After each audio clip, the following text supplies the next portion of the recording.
Hello again, people. Right, this is about the Asian session.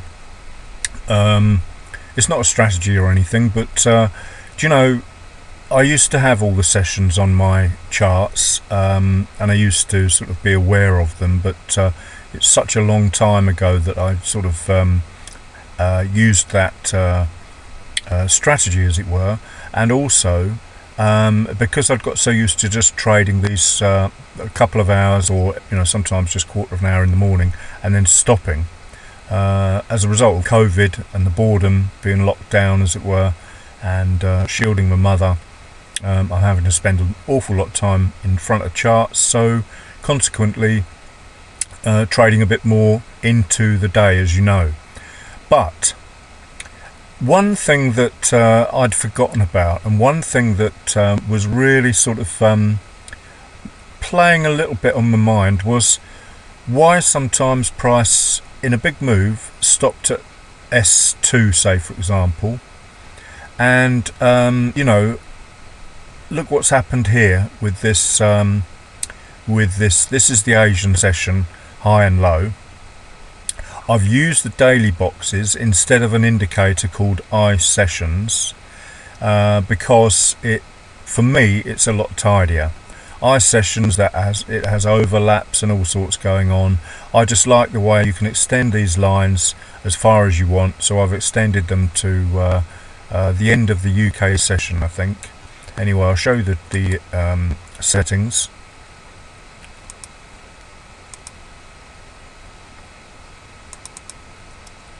That's the settings there. You can set it to as many look back days, that's obvious.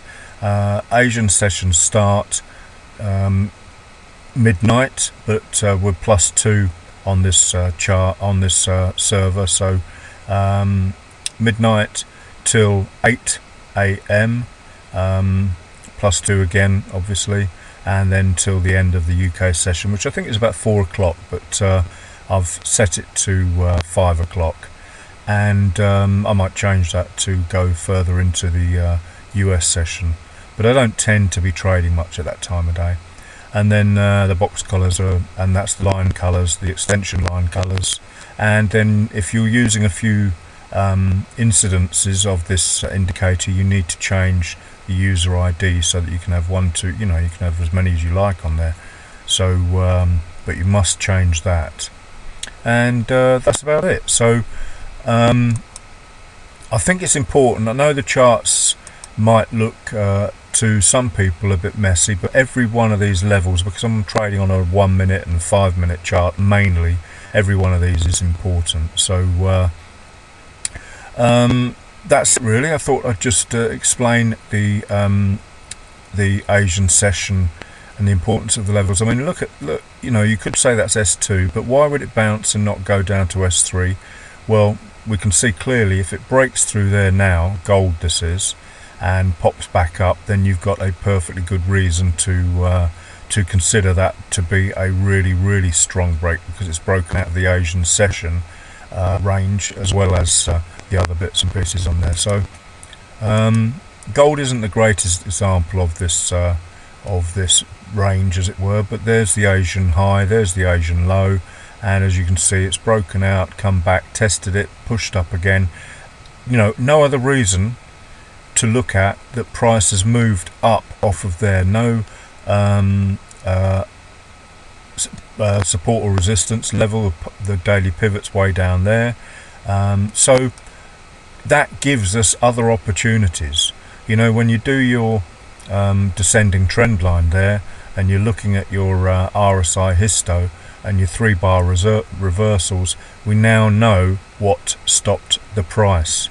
So not just the moving average. So it's just an additional tool for our toolbox.